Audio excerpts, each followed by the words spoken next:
Speaking of quarterbacks, Joe, it was reported today, I forget by whom. On three. On three, okay. Yeah. So On three reported that Carson Beck, when he entered the portal, that Georgia did want him to come back, which I do think is interesting. But there was another team when he entered the portal that really made a push for them, that being the Alabama Crimson Tide. That is very interesting. I guess your thoughts on that.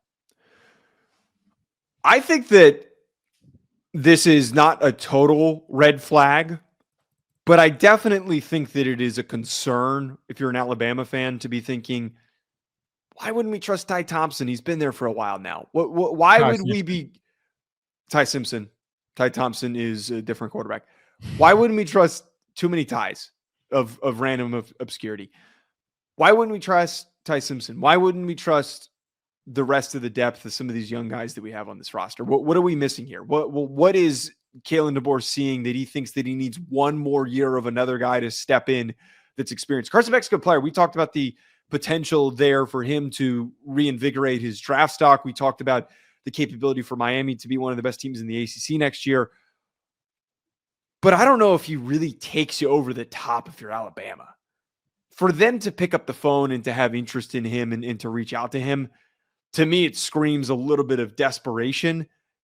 I would start to look and monitor very closely to how things go during spring ball. I'm telling you right now, Blake, just like we hyped up Jalen Milroe, I am going to be very locked in on what happens during the spring and during their spring game. If they look shaky, we are going to have a lot to talk about. I won't go that far yet because they do have Austin Mack. They do have Ty Simpson. And I do think that they both fit much better than what Jalen Milroe did and what Kalen DeBoer and company wanted to do. Joe, they're going to have a new OC. Like, your boy in Seattle got fired. I don't know if he comes down. They should bring him back. They should bring him back. Here's the thing. I think that when I first saw this, my instant thought was, you think that Carson Beck is better than Ty Simpson and Austin Mack. Okay. It's a bridge to Keelan Russell, the number 2 quarterback in the country, 5-star out of Duncanville.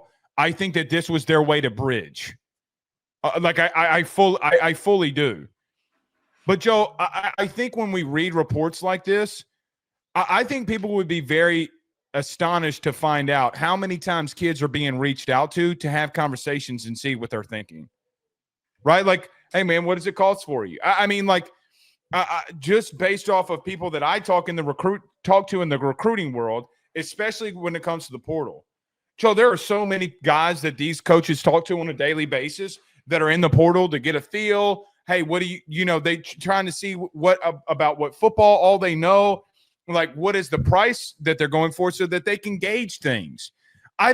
Contacting a kid is not necessarily saying that Ty Simpson and Austin Mack can't play, right? Like, I mean, you're contacting a kid, right? Like, I mean, you're contacting a kid, by the way, that quite frankly has led his team to back-to-back SEC championship games. Yeah, it's recognizable and that's understandable. The talent is definitely there, and it's something that we have lauded. But what I'm trying to get at, by the way, obliterated Alabama in the second half. Carson Beck obliterated Alabama in the second half. I would just argue that, and this is extra level thinking, and maybe it's a little defeatist.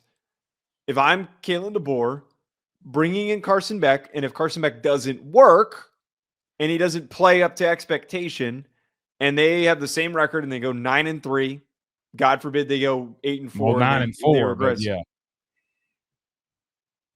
Oh yeah, because they lost the bowl game. You're right. Mm-hmm. Say they replicate their success with Carson Beck, that sparks an even bigger fire for Alabama fans to express their frustration that he is not producing results. Inversely, you do that with Austin Mack or you do it with Ty Simpson and Keelan Russell's on the bench, you get to build yourself a little bit of a buffer. You go 9-3 with a guy who hasn't started before.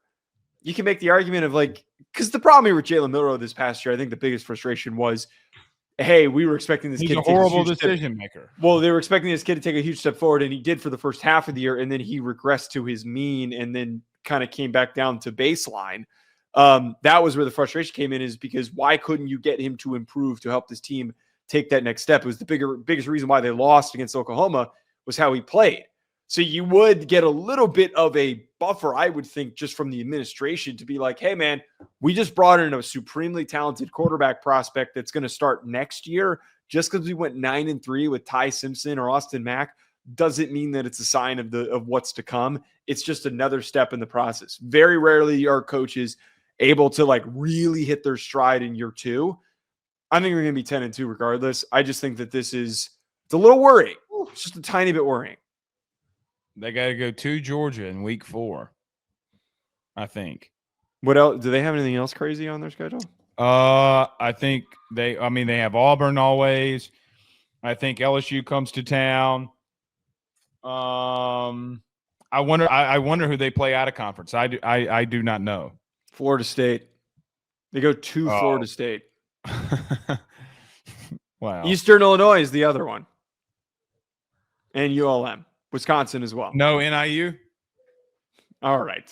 I just don't think having a conversation with somebody is ultimately saying that you have no faith in somebody. I really don't. Because listen, last thing I'll say here. Everybody that's been in business knows that you have a conversation. There's nothing wrong with having a conversation. You find out what all parties are doing, saying, and quite frankly, what if the kid's pissed off at Georgia and they can get some intel? You never know. And by the way, I know of teams in the SEC that are paying for kids to come on their rosters just to get intel on other teams. That is pretty ridiculous if that's I believe it. Well, first off, the SEC stole it from the Big Ten. I know 100%. Because I know for a fact of SEC teams having kids that have no business playing in some of these high-profile Big Ten programs, they're getting paid ridiculous amounts of money just to give intel, just in case they got to play that team. I'd believe it. I'd believe it. It's happening. All right. Before we get to this last super chat, just quickly, JP says Notre Dame 24-13. Howard has 2 picks. Golden. It's a little too big of a spread. I don't think that they're going to win by that much. I don't think they're going to win. If they won, it's by 2 points or 3 points. I'm not. I literally will quit this show if they win by 11. All right, stamp on that.